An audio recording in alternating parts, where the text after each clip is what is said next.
when this week into the weekend. That warm feeling inside from Boxed Boilers, sponsors of weather on GB News. There's still time to win our giveaway packed with seasonal essentials. First, there's an incredible £12,345 in tax-free cash to be won. Cash to make your bank account bloom. Plus a spring shopping spree with £500 in shopping vouchers to spend in the store of your choice. And finally, a garden gadget package including a handheld games console, a portable smart speaker and a pizza oven. For another chance to win the vouchers, the treats and £12,345 in tax-free cash, text GB-WIN to 84902. Text costs £2 plus one standard network rate message. Or post your name and number to GB03 PO Box 8690 Derby DE1 9TT. UK only. Entrance must be 18 or over. Lines close at 5 p.m. on Friday the 29th of March. Full terms and privacy notice at gbnews.com/win. Please check the closing time if watching or listening on demand. Good luck. Nana Queer, weekends from 3 p.m. Should we put tobacco-style warnings on ultra-processed foods? Boris Johnson is calling on the government to do this. In this Daily Mail column, the former Prime Minister says that people don't know what they're feeding their families and there's too many extra ingredients. That's why I'm asking, should we put tobacco-style warnings on ultra-processed food? Well, joining me now to discuss, Steve Miller, former presenter of Fat Families, Helena Davidson, campaigner and policy expert at the Vegan Society. Right, so I'm going to start with you. Steve Miller, what do you think? Oh, I'm applauding Boris today. Good on you, mate. And the reason for that is we know that the research on the warnings on cigarettes, I should say, when those warnings were visual, they worked very well. The second reason on a practical level is that we need to stop looking and listening before we start, grazing and putting things in the trolley. And the third thing is that these kind of signs, or these warnings, I should say, are kind of hypnotic. They trigger the emotion. So they're much more likely to get people to think and maybe resist. Yeah, so at the Vegan Society, we're broadly in favour of increasing consumer knowledge when it comes to the nutritional value of people's food. But I think it's important to mention that ultra-processed food isn't an issue that's exclusive to vegans. And whilst most meat alternatives will fall into the ultra-processed food category, it largely depends on how we're going to look at how UPFs are going to be assessed, because vegan alternatives that fall under ultra-processed foods, they're actually on average healthier than meat products or ultra-processed foods that contain animal products. Really? So I think it depends on how we look at it. We might have to take a closer look at the nutritional profile of individual foods rather than the level of processing.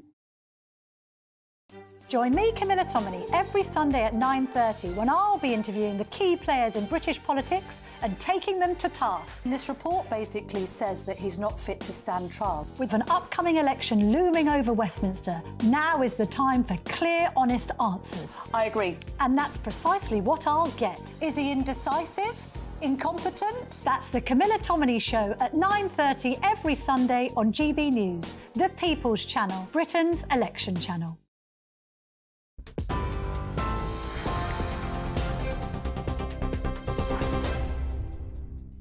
You're with GB News, and the top story tonight at 11 o'clock. An illegal migrant is in hospital tonight after being stabbed on board a small boat attempting to cross the English Channel.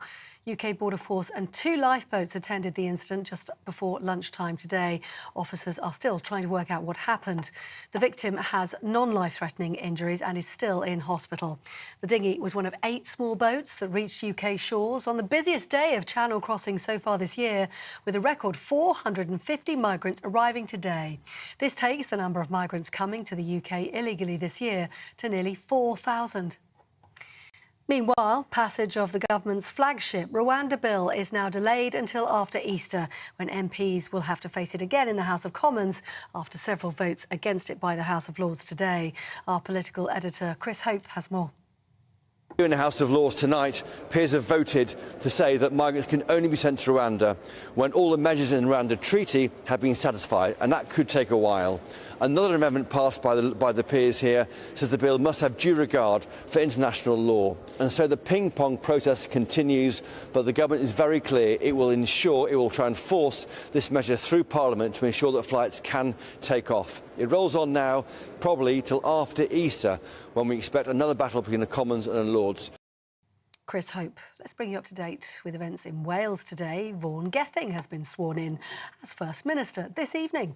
The new Welsh Labour leader succeeds Mark Drakeford, who resigned yesterday after holding the position since 2018. Mr Gething was elected as Welsh Government leader by members of the Senedd earlier on today.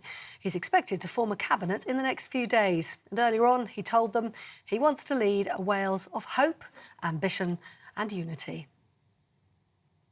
Junior doctors in England have voted by 98% to continue with their strike action in their long-running dispute over pay. The British Medical Association is requesting a 35% pay rise, which the government has previously said is unreasonable. There have been 10 walkouts so far by junior doctors since the first one in March last year. 6 members of an organised crime gang have been jailed for a combined total of 37 years for supplying Class A drugs across Greater Manchester. Greater Manchester Police says Kamran Jangir and his brother Kashif headed the crime group along with 4 associates. They hid the drugs inside fake cigarette lighters to avoid detection when stopped by police. Officers say they found cocaine, heroin and a small quantity of amphetamines ready to be dealt at street level. That's the news. For the latest stories, sign up to GB News Alerts. Scan the QR code on your screen or go to gbnews.com/alerts. Time now for Headliners.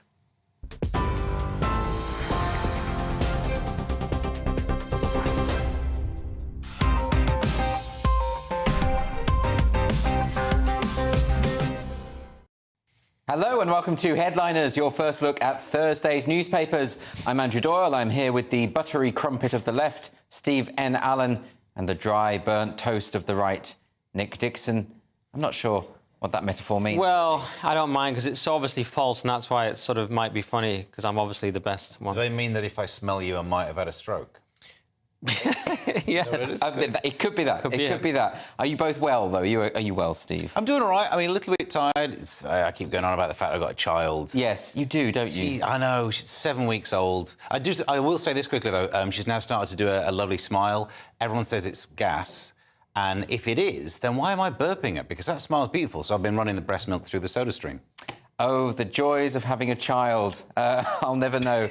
OK, let's have a look at those front pages before we begin. The Telegraph is leading with mental health crisis has gone too far, says Stride.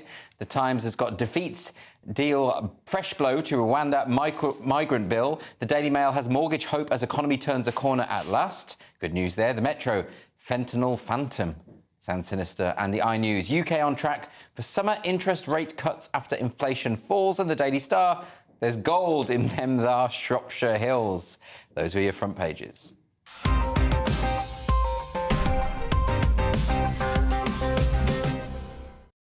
OK, so we're going to kick off. Steve, you've got this. The Telegraph, what are they running with? So they're quoting Mel Stride, who said mental health culture has gone too far. Right. And just for a little bit of context, this is a point I was trying to make on yesterday's show.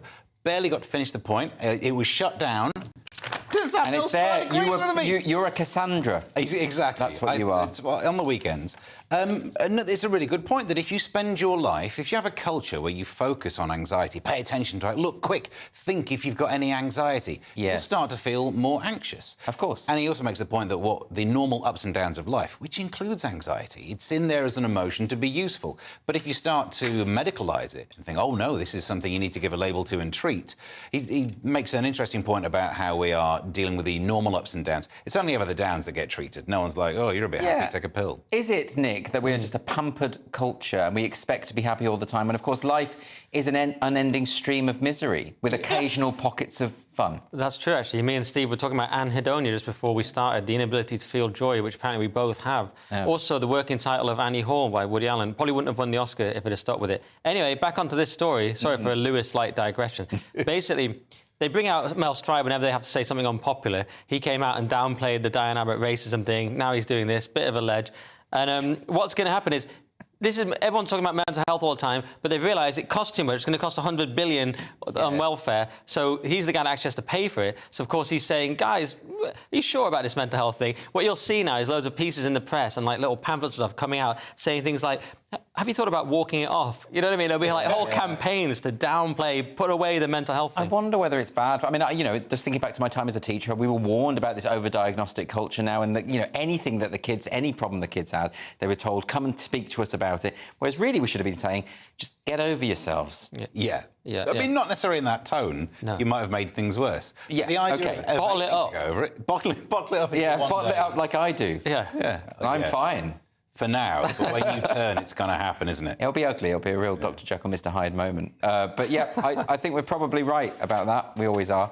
Let's move to the front cover of the Times. Nick, what are they going with? So the Times have defeats deal fresh blow to Rwanda migrant bill. Poor old Rishi trying to get through his little bill that seems to is his favourite policy. It's never happen, is it? No. And they've been defeated in the Lords again. Of course, they've lost 7 votes. That's a lot, isn't it? And the Lords can do this. They can delay things up to a year in some cases. It probably won't go that far. It'll probably go through eventually, but they're just making it torture for them. And it's tough times for old Rashid Sunak, because he's had allegedly 40 letters in of for the no confidence vote. Only needs 53 for it to go ahead. What we need is a fifth Prime Minister in the space of 5 years, don't we? Ideally. That's what we want. Especially Penny Mordaunt, that's who I want, because she can hold a big sword. She can. And that's why she's formidable. She should be the Prime Minister of the country. Yeah, no, I think that's... We shouldn't ever ask the people. It should just be selected by tiny groups of people. We don't know who they are. Yes. And then based on whether you can hold a big sword. Well, I mean, King Arthur was only became king because he could pull a sword from out a rock. of a stone, yeah. That's what we need to be able to we need to reinstate that. Yeah, that went well. Bring the medieval tradition right back. I tend to not get attached to these prime ministers because they're not around long enough. No. It's like, well, you get a gerbil as a pet. Why even get that close to it? Some of the amendments they've tried to put on there, though, I know the way it's written in the papers is like, oh, they're terrible lords being all unelected. One of the amendments is to try and say that the bill has to stick to international law, which kind of doesn't seem too bad. You know, try and be legal. Yeah, it doesn't seem like it does seem reasonable, but then the government is sort of saying that some of the laws, some of the expectations are unreasonable. Yeah. And, you know, such as the definition of safety, yes? But they've sorted that out, just, you know, pass a bill saying Rwanda's safe now. I keep saying that if they pass the same bill for this country, we could get crime rates technically down to 0. Yeah, we could, couldn't we? OK, very interesting. Let's move on to the front cover of the Daily Mail. Who's got this? Oh, is that you or me? I think we flip-flop, don't we? Yes, it's you, isn't it? Yeah. You're right. I just want to try to take over then the whole show. Sorry about that. You're staging a coup, Nick Dixon. I don't mind who tells the story. You're right. This one. I've been doing a show for 2 years. It goes one person then the other. You're absolutely right. It is a difficult pattern to spot, but as soon as you see it, it starts to make sense. Very tight. Mortgage hopers' economy turns corner at last. This is good news for Rishi, if he would be around to see it. Inflation falls to a 2-year low from relatively painful highs. Let's get some context to this. They reckon there could be some interest rate cuts through 2024, which, again, we need because they're rather painful. Is this also what we need, more people being able to get mortgages and keeping that heat in that housing market? Is he right, though, that we're turning a corner? Because, I mean, we've had, pretty high inflation for a while now. We have recovered better than most European countries, but it's still not great. Well, the experts are saying it'll never get down to where it was before. We had a bizarre, flat period of interest rates being so low that actually I wish I would have borrowed more and bought a big house with it and then paid it off before they went up. But, it's hindsight for you. Yes. But this is, you might as well stay in the holding pattern. There could be good economic news coming down the track. Yes. The polls are saying this would be a terrible time to call an election because it ain't good now, it might not be good in the future, but it might be slightly better. And that's the only maths Rishi's got. Yes, I'm sure Labour will take the credit if it does suddenly increase. What do you think about this, Nick? Well, it's not my area of expertise, but it's 3.4%. It's still going up, but not as much. So, as you say, that's what they mean by turning a corner. But Liam Halligan was saying earlier today, our GDP per capita has shrunk the last 6 quarters. That doesn't sound great. Because they're always spinning it like, oh, GDP is amazing. But per capita is what tends to matter for living standards as an individual. The important question is, can we blame it on Brexit?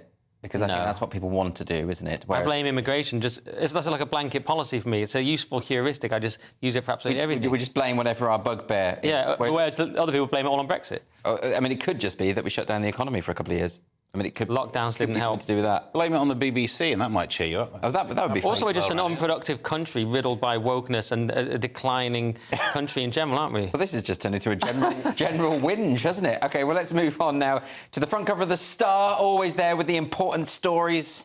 Yeah, there's gold, in them there Shropshire Hills. Is that how they speak in Shropshire? That is. That is exactly it. And they won't. Yeah, they'll send us tweets complaining, but that is exactly how they speak. That sounds like they're odd I don't know. I'm pronouns. from the north. I've never even heard of it. Them pronouns. OK, so yeah. OK, so they found gold. That's the story. It's Richard Brock, Andrew. Not just they. He arrived late at a detectorist outing. You always want to arrive fashionably late to a detectorist outing. You don't be one of those early losers looking for metal on the beach early. Anyway, within 20 minutes, he'd found High Rose nugget likely to be worth over £30,000. So how about that? It just goes to show, you see these people with metal detectors, you think, what are losers? No, they're smart. Yeah, but it's not come from Shropshire, has it? Someone's brought it back from Dubai or something and dropped it on the beach, right?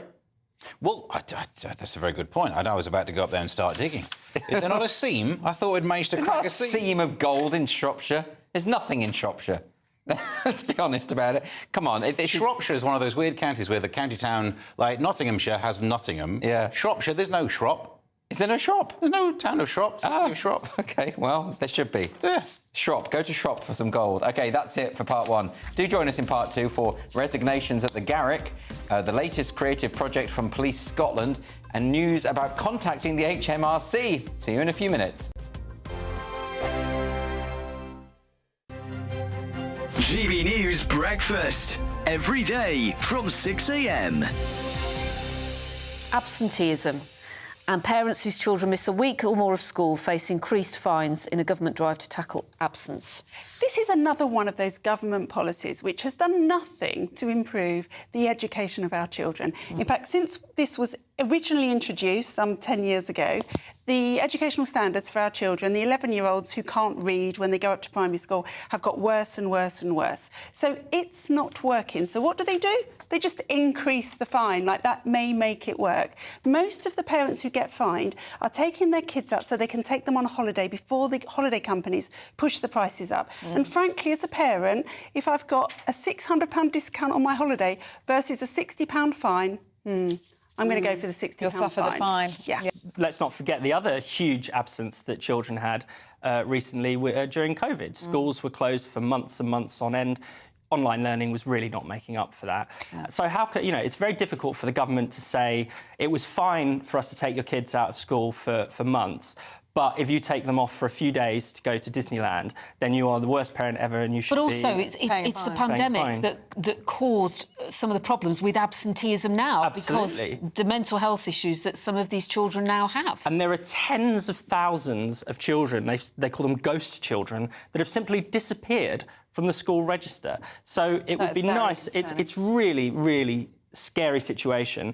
I'm not saying that the government is, taking great measures. Well, I think one of their plans is to have a national register, which would help with that. Which would definitely help. But I think they can't deal with the real problem, so they're going after actually perfectly, decent parents who are just taking the odd day off, to save money, frankly. I think the most exciting bit for me is talking to people. People who I think are ignored often by the major news channels. We're going to give news they want to hear. There's a voice there that needs to be heard. I think there's a chance here for a diversity of opinion to be expressed, which you don't find elsewhere. It's really exciting. We don't hold back. We're free to say how decisions that are taken here affect us all around the country. Only on GB News, the People's Channel, Britain's news channel. I'm Michelle Dewberry, and I'm not here to tell you what to think.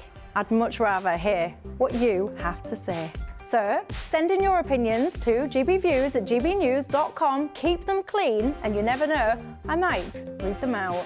With my panel here on Jubes & Co, we debate, we get stuck into the issues of the day on a show where all views are welcome, especially yours.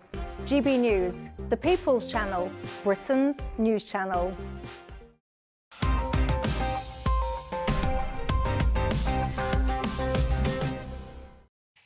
Welcome back to Headliners. It's your first look at Thursday's newspapers with me, Andrew Doyle, and comedians Steve N. Allen and Nick Dixon. We're going to start with The Guardian. Steve, are men's spaces under threat? Yes, I suppose so. The head of the civil service and MI6, they've resigned their Garrick membership. This is after they were outed by The Guardian, who got a list of the members. Right. And so you got Simon Case, who's the head of the civil service, and it's Richard Moore, who's the MI6 guy. They've given their memberships back because it looks like this is a club that only lets men in. This is terrible. Yeah. And I'm kind of torn on this, if I'm brutally honest, because it's not a men's club that supports suicidal, contactless dads. This is people with privilege managing to do some networking that probably helps their privilege. But the same people getting angry about this they're not saying, let's not have any single-sex networking clubs at all. No, they definitely would still say, let's do loads of the women ones. They are against having these men ones. But why is it a problem if people just want to hang around with men? Yeah. I mean, I've been to a few clubs like that. What do you think, Nick? That's what I've heard, yeah. Something about membership there, is it? Well, the only argument you can really make, I believe, that has any thread of legitimacy, and I don't believe it, but could be that this is where, these are corridors of power, this is where big decisions happen, so you're excluding women from that. But let's be honest, men will just form together in anything. Doesn't matter if it's got any power, like the five-a-side, my five-a-side weekly, there's no women in that, but it's not like there's no power base, and nor is there any conscious decision to exclude women, they just simply couldn't keep up in the game. But you see, men will just get together anyway, even when there's no power involved. And women want to stop us.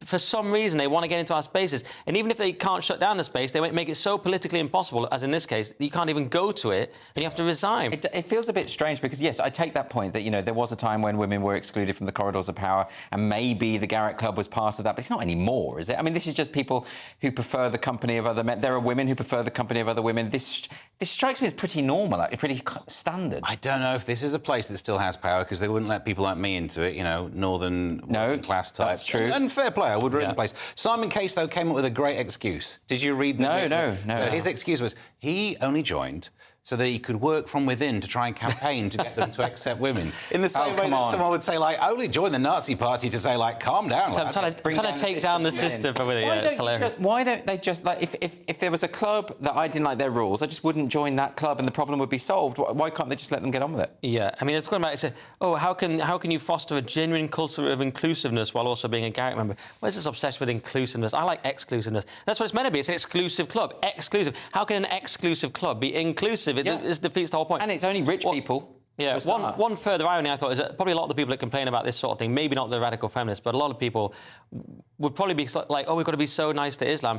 If Islam takes over, there's going to be an awful lot more men-only clubs. I'm just saying, it'll be a great time. There'll be men-only clubs. Yes. I've just reread Michelle Welbeck's submission. That's why I'm saying that. It's a fictitious novel where that happens. So it's purely banter. I'm just saying it'll be a great time. Some reactionary banter. Men's club. Nick Dixon. All right, let's move on now to Thursday's Times, Nick. Starmer's being accused of not caring about black people. Really? Keir Starmer is not listening to me, says Labour race advisor. This is Baroness Lawrence of Clarendon. And she's complained, she said he's not visiting diverse communities enough, not taking the time, and they've rolled back this conference, which was going to be about race equality or something like that. She's not calling him racist, though, is she? No, they've gone on well and stuff. He's just not doing as much as she would like. Right. And, of course, it's in the wake or midst of this Diane Abbott thing where Starmer's been sort of conspicuously not giving her back the whip because, of course, he's chiefly concerned in that debate about anti-Semitism, which is far more of a sort of threat to the brand. And hasn't Diane Abbott said a couple of things that are a bit dodgy when it comes to Well, that's why she lost the whip in the first place, and that's the whole point. So he doesn't want to just give her back the whip, because then that's just going to annoy a different group of people, which is Jewish people. Yes, she'd said that Jewish people hadn't suffered racism. In the same way, yeah. OK, but this is odd, Steve, because, you know, this article talks about how, for a start, it talks about the proposed Race Equality Act, and the party says it's going to extend full equal pay rights to black, Asian, ethnic minority and disabled workers for the first time. That's just factually wrong, isn't it? It's illegal to pay people differently for the same work if they're on the basis of their race. Why is the Times saying that? Well, I imagine it's because it's a virtue worth signalling. OK. So you can double down on something that, I mean, it's not as if Labour's the only one who would do this, saying they're going to make something happen that already happened. Yes. This is what half of what politics is. I do think, for a bit of context, it's worth bearing in mind that last year, I think it was, Keir Starmer said that Thatcher was one of his inspirational former prime ministers, and now he's not listening to a race advisor. He's going to get so many Tory votes that this is in the bag. Yeah, is that what he's after? To be honest, it's a blown-up story because it's just something she said in the presence of Sue Gray, who does exist, and David Lammy and stuff. So it's just something she said. But in general, I do think Starmer is probably sort of getting tough and serious. He's thinking, I'm going to be in government. He's working out how he's going to logistically govern. He's got this Gang of Four thing where he's talking about just him and Rayner and a couple of others. And he's not worried about these things as much. I think it is notable, and he's not giving Diana Abbott the whip back. I think he's getting tough and thinking about, he's getting ruthless and Blairite about what he's going to do. Yeah, but also there is a difference between being listened to and having your requests actioned. Yes. So to say he's not listening to me just means he's not doing what you're saying. He might be just prioritising other stuff. Yeah, he could be listening and going, that's rubbish. Yeah. Well, yeah, but whenever these sorts of things are stated, there's an intimation that there's some kind of prejudice element to this, but I don't think that's the case, is it? Well, no, yeah. Well, they seem to get on. They seem to get on. OK, let's move on to the Telegraph now. The Scottish police have released their second fictional hateful character in a week. The last one was that fluffy thing, the hate monster, which they've ditched, I believe. Oh. Well, I've heard they've ditched it. Yeah. And now what's this one? Police accused of parodying J.K. Rowling with Joe, who's this fictional character who thinks that trans people should go to gas chambers.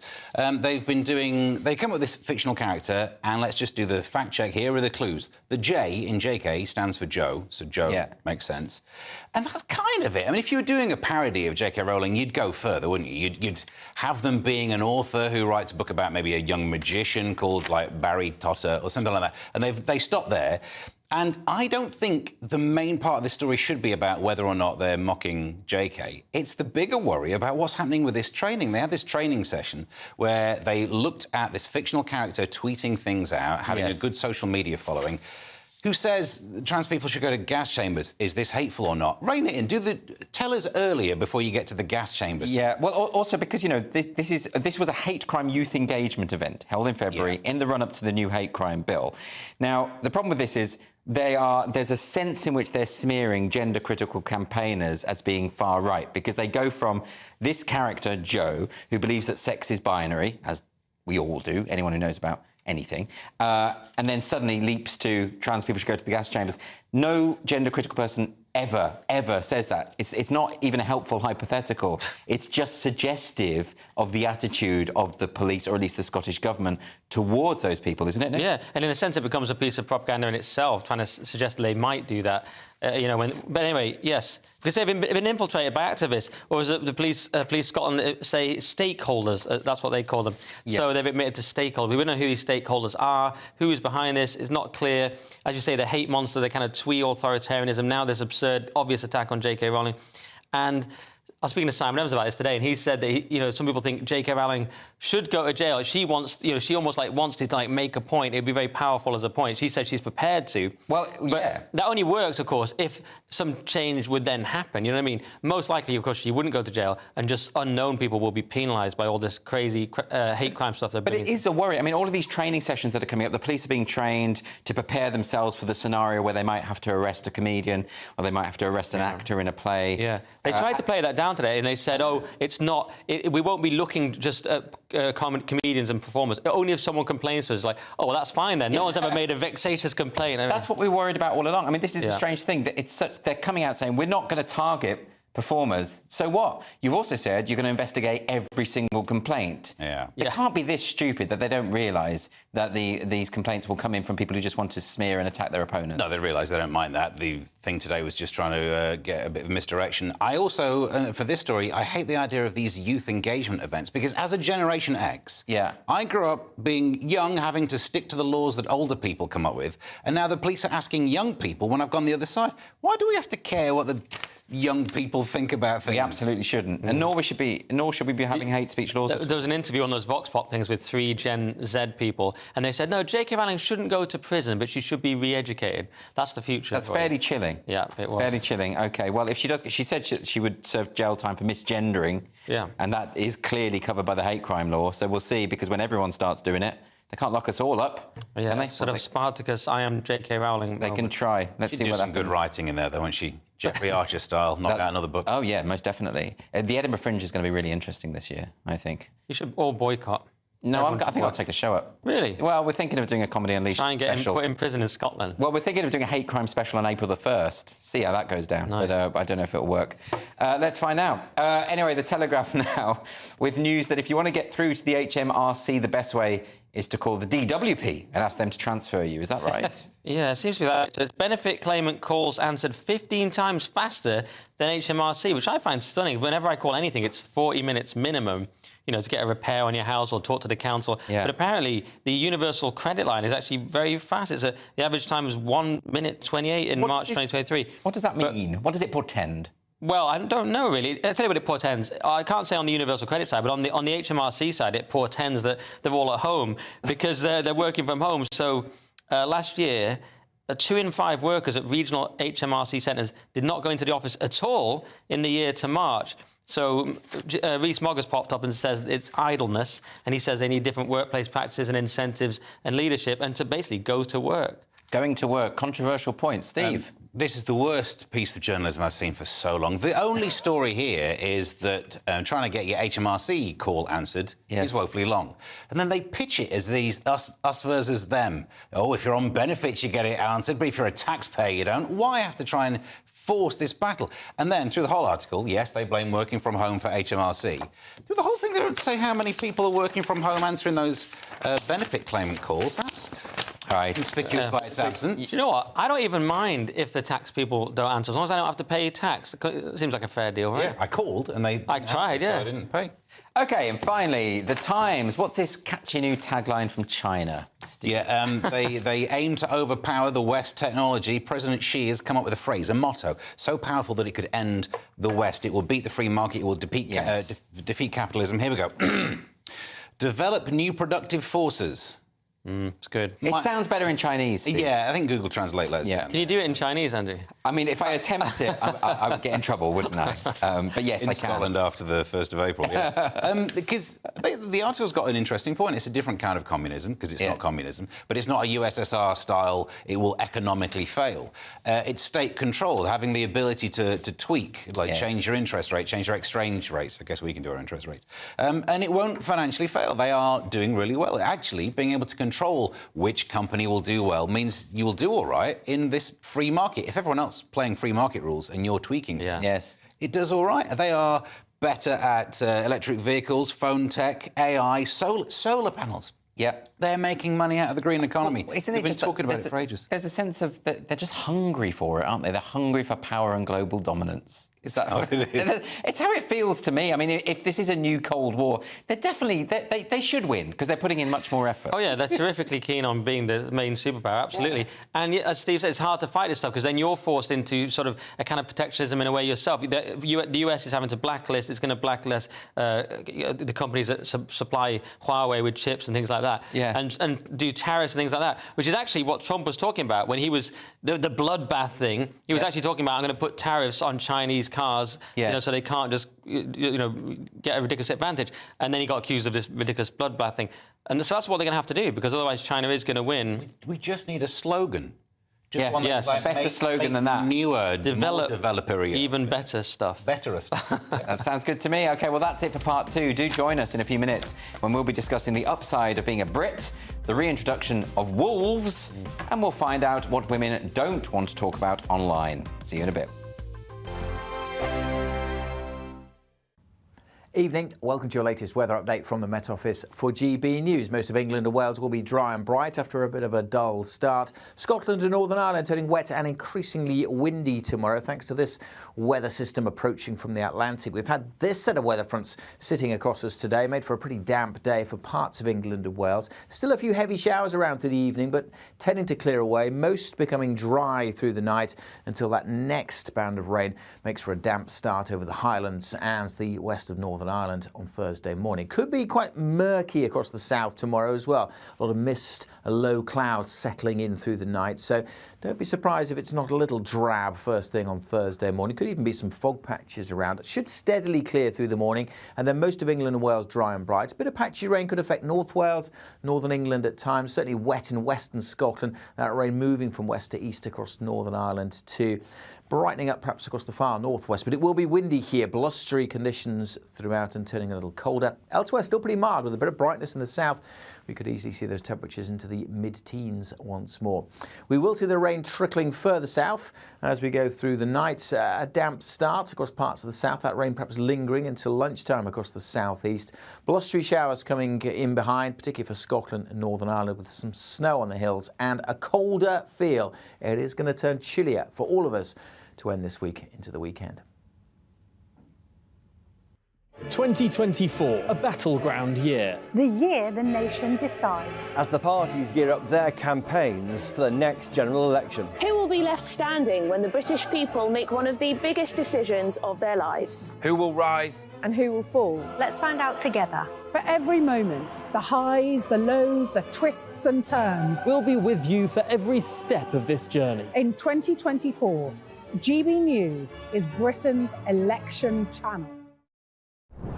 I'm Christopher Hope. And I'm Gloria Di Piero, bringing you PMQs live here on GB News. Whenever Parliament is in session on a Wednesday at midday, we'll bring you live coverage of Prime Minister's questions. We'll be asking our viewers and listeners to submit the questions that they would like to put to the Prime Minister, and we'll put that to our panel of top politicians in our Westminster studio. That's PMQs live here on GB News, Britain's election channel.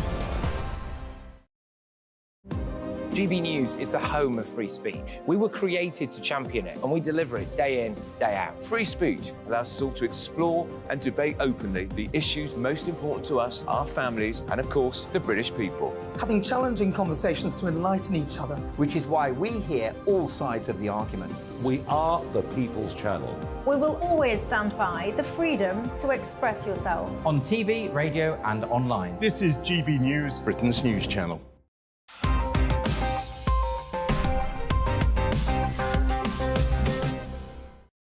Welcome back to Headliners, your first look at Thursday's newspapers, and we're going to open this story about what's going on. Germans. It's the Germans, yeah. It's the Germans. Anything else you wanted to say? No, that was it. Okay. Not what we were talking about in the break. No. So Britons are happier than Germans. Can you believe it? For the first time in 7 years.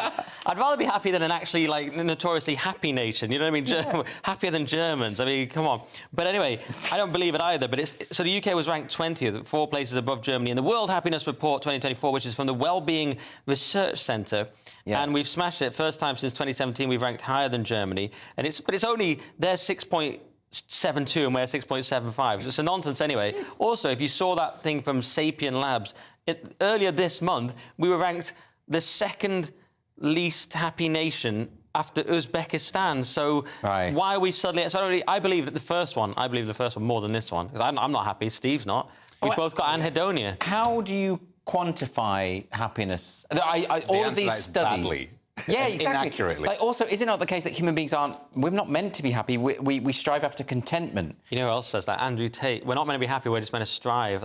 You've got that basically Andrew Tate. You're the new Andrew Tate. Well, I'm pretty good at chess. But isn't it? It's an odd one, isn't it? And also Germans, by the way, they have this reputation for being dour and humorless. Apparently, that's just the way they express themselves. They're actually full of joy and very funny. You just don't show it on the outside. Yeah. Well, stoicism's the way to go. Right. You might as well, if we're both anhedonic, you might as well stay in the middle.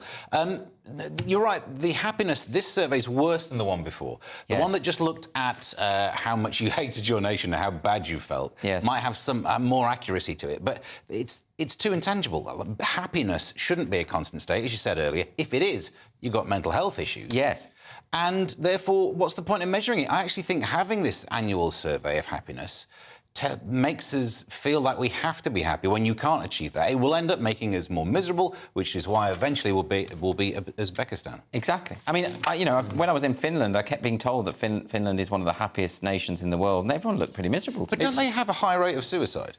Maybe that's why. Maybe all the miserable people just kill themselves off, and so all you've got left is the happy people. It's too cold. Someone told me who lives there. It's minus 30 in the winter, and you pee more because certain parts freeze. They get so cold. I won't say on the telly, but parts of men get so cold, they actually your parts of you freeze. Well, or it could be that they drink more coffee than any other country in Europe. No, that's what I said. Well, I didn't say it because we go out at 5 a.m, so I didn't want to say the word. No, I know the word you meant. Thanks. We discuss these things in code, you and I. We're going to stay with the Telegraph. This is a campaign designed to keep the XL bully mob busy long into the future. Wolves are less dangerous than dogs and should be brought back, according to a rewilding campaigner, Derek Gow, I think is probably how you say it. Here's what gets me about this, right? It may well be true to say that pet dogs kill more people than wolves. They do. Because there are way more people with pet dogs, and also at the moment in the UK, no wolves. So statistically, I'm on board with that one. Is it not proportional?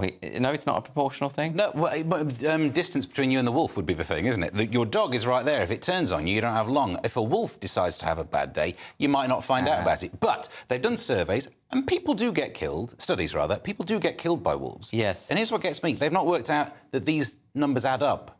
There's no either or. It's not, well, if we're going to have some deaths by wolves, that'll really bring down the pet deaths. Yes. No, they'll still happen. Exactly. Then 25 people across the decade or whatever will be picked off by wolves. But don't wolves basically steer clear of humans as much as they can? They do, and yeah, well, although in this article they say they're not as wilderness-based and they might go through your bins. I don't even like foxes going through my bin. Imagine a wolf out of the bin. That's his argument for it. And as you said, the argument he made only works if we're stopping dogs. Yeah. But we're continuing with dogs killing people, and now we're adding wolves killing people. He admits wolves will kill. They found 25 examples of wolves attacking and killing people.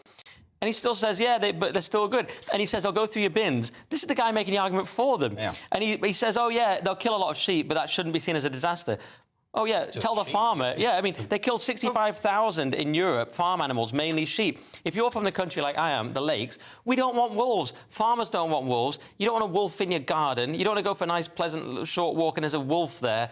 You've got a deer in your garden, you've got sheep in the garden. They don't understand how you live in the country. These are usually city people who have no idea. If they bring this in, anyone in the country will just be in constant danger. What about this wolves? They're massive. Of rewilding. You know, this is really good for the environment. Didn't they put buffalo in Milton Keynes or something? Not Milton Keynes, somewhere a nightclub called Buffaloes. No, they brought buffalo into somewhere. To be honest, I would support that. It's the only thing exciting about Milton Keynes. They just needed something, didn't they? Like, stick a few buffalo in there. No, apparently the buffalo, they clear trails through the woods and that enables other animals to flourish and all sorts of things. So there's an argument that we have too many deer and we need to control their population, and wolves would do that, and admittedly, he says, people say, oh, we need to kill more deer and have more venison, but it hasn't happened. We're not very good deer hunters. And that's true. Brits aren't. But Americans are. We should just get some more Americans in, although they would encourage deer hunting. That's the answer. Joe Rogan loves it. Give one of those bows on the NHS and get them out there. OK, let's have a look now at the Daily Mail and news that women don't like talking about politics. Nick, is this right? Well, on the internet, they're worried. So 3 in 4 women are uncomfortable talking politics online over fears of being trolled, or trolled, depending on where you're from. Study finds. So they asked 2,000 adults. It was carried out by the Alan Turing Institute, and they found that 23% of women felt comfortable expressing their views compared to 40% of men. So men are more comfortable because, you know, we're just more like that. Women are higher in agreeableness, as Jordan Peterson always says. So they're more concerned about fitting in socially, and they don't want to be attacked by horrible people online. I totally get it. I recommend muting anyone except the people who follow you, which is what I've done, and even they're quite annoying sometimes, your actual followers. But you reduce 90% of the weirdos, or just do an Andrew Doyle, go off to Substack and leave Twitter entirely. Or, I mean, like, this is not what I thought, insofar as there was a study about 6 years ago that showed that men actually get more abuse online than women do. So is this just about the reaction? It's the reaction, yeah. They feel more low afterwards. It's been they feel bad about it. I mean, that makes sense, just in terms of what you just said about agreeableness. That makes complete sense. What do you think? But if we could work on this to try and get 3 in 4 men to not want to talk about politics online, imagine how nice it would be. If people didn't have to just... leave it to the professionals. Yeah, like people us. that are pine about politics left, right and centre. Can I just get through a dinner without someone giving me their point of view? I think all political disputes on social media tend to be reduced to just playground mudslinging or that. But the problem is that's sort of filtered down to Parliament, and they just end up talking about ferrets for hours, you know? So, I mean, clearly, the whole nature of political discourse has degraded across the board, so we're all doomed anyway. Anyway, let's move on now to the Telegraph, and Nick, the FA, has some explaining to do. Is this or is this Steve? If you want to do it, I'll let you do it. Very similar. I'll give you. No, to be fair, I often think, why do I get the football stories? It's like when I'm watching at home and there's a particle physics one on, and you get Lewis talking about it and popcorn. You're like, they're not going to get to the bottom of this. No. Neither of you are football fans, are you? Yeah. Loves the football. Oh, you are. Sorry. So the FA summoned to explain failure to ban transgender players in women's football. The Telegraph's been a bit tabloid again on this. I'm hating this edition of the Telegraph. They've not been summoned. They've been invited to a round table. It's not just to answer this question. Even sports that have brought a ban in are just there to have a discussion. That aside, it's great that this discussion is happening. It's a conversation to be had rather than like argument and shouting and the way the Telegraph are trying to make it seem like it'll be a fight. No, this is a discussion worth having. We need to remember that any category of sport is an artificial construct anyway. A sport should just be who's the best at it, but you don't have it like that because you just be some burly bloke winning everything. Yes. So you have categories. So yes, now we can sort out what they are. We introduced we split sports into biological sex because women wouldn't win anything. Yeah. And so shouldn't the conversation should be over in like a few minutes, shouldn't it? You know, you don't have men in women's sports, right? Who's with me? And everyone should be like, yeah, of course, that's obvious. It's taken more than a few minutes, but it is finally happening. I mean, Starmer has even admitted we need women's sports. The puberty blockers ban. We're finally winning this. It's almost over, actually. And I have to say, I've been proud to defend women from people invading, men invading their changing rooms and their sports and prisons and so on. But now it is almost time for me to return to my misogynist brothers. I was going to say, for someone who doesn't like women, you've really done a lot for Exactly. It's been a strange alliance, but it's been a temporary alliance. This battle's almost over, and I'll return to. But it's not, is it, Steve? We are known as Turf Island. We're this place that acknowledges the importance of biological sex. Whereas most places, America doesn't, Canada doesn't, Australia is absolutely insane at the moment, New Zealand's lost. So is it possible that our example will spread across the globe, much like the Empire did? Maybe. I remember that interview with Neil deGrasse Tyson where he really sets his stall out well by defining gender and how you can look at someone, you get information of gender and not of sex, and then goes down the wrong direction of talking about sex-segregated sports. So if someone who's that good at science can start getting confused with his own terms, I'm not sure we stand much of a chance. The one thing I do like to bring in here, motorsports don't need to be invited. No, because people presume it's a sex-separated sport. It's not. It was only in 1992 the last time there was a woman driving in a Formula 1 race. Well, doesn't the car do all the work? It helps. I mean, or is that unfair of me to say that? Isn't it? Is it to do with, like, women drivers? Oh. I thought it was going to be a parking joke. I was worried that Nick might go there, and he did. Of course he did. OK, let's go to The Independent now, and this on Google's AI DeepMind mastering football tactics. What's DeepMind? Well, you said it for me. Google's DeepMind AI claims to have mastered football tactics, but these AIs make all sorts of claims. They claim white people don't exist and all this. What's DeepMind? DeepMind, Andrew, is a revolutionary AI. It's Google's leading AI division. DeepMind, that's what... Oh, yeah. It's called Gemini. Actually, no, Gemini's the product, sorry. DeepMind's the division that builds rubbish like Gemini.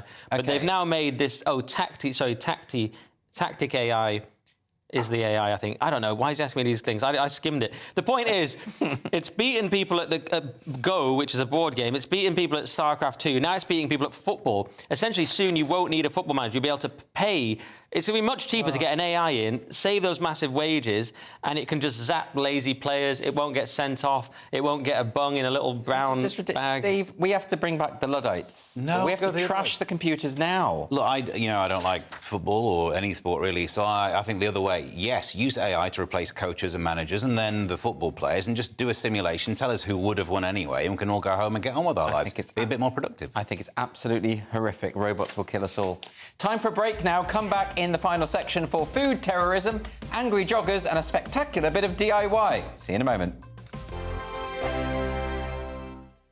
Dubes & Co. Weekdays from 6 p.m. Get this right, we all know by now, don't we, that so many NHS workers are abused by people that they're trying to help. We'll all agree that that is pretty damn disgraceful, but what do we do about it? Because now some London hospitals are looking at whether or not they should be able to ban people that do this for a year from those hospital facilities. Is that the way forward? Daniel, do you like this? No abuse, no excuse, that is the campaign? There's no other choice for most people. It's either the NHS or nothing. And if you're going to take that monopolistic power, then you need, I think, you have responsibilities towards people. You can't cut them off. So there are ways in which, of course, you can bring criminal charges against them. If they've committed a criminal offence, that's fine. They might even be locked up in jail. But what you can't do is cut off health services because you're the only supplier. Well, yes, I think you can cut it off and you should cut it off. London is very different from everywhere else, and it goes back to a conversation about immigration. The majority of nurses in London are either African or Filipino, and it harks back to their nature and their culture. When you're younger, your parents look after you. When you're older, you look after them. They don't go into homes. So there's a way that a threshold of tolerance they have that is above and beyond most people. So, because I found like when I was younger, most of the nurses were white. Now they work in hospitals in Ascot and Somerset. London is the war zone. I have seen horrific things happen to nurses, and they stay. They show up for work. There's a protection they are owed, beyond owed. And if you abuse something that's offered to you as a part of your citizenship, there should be a penalty for that. For the same reason, you're obliged to use it. There's no offer involved in the NHS. But there is an offer, because at the end of the day, like you figure out how to get money and go private. So just because you've created something that gives you no, it's easy. If it's that's easy, an impossible solution. They've created something that's kind and easy and beneficial to all, indeed. But it's a good thing for all. Do not abuse it. That simple. I think the most exciting bit for me is talking to people. People who I think are ignored often by the major news channels. We're going to give news they want to hear. There's a voice there that needs to be heard. I think there's a chance here for a diversity of opinion to be expressed, which you don't find elsewhere. It's really exciting. We don't hold back. We're free to say how decisions that are taken here affect us all around the country. Only on GB News, the People's Channel, Britain's news channel. I'm Michelle Dewberry, and I'm not here to tell you what to think. I'd much rather hear what you have to say. So send in your opinions to gbviews@gbnews.com. Keep them clean, and you never know, I might read them out. With my panel here on Jubes & Co, we debate, we get stuck into the issues of the day on a show where all views are welcome, especially yours. GB News, the People's Channel, Britain's news channel.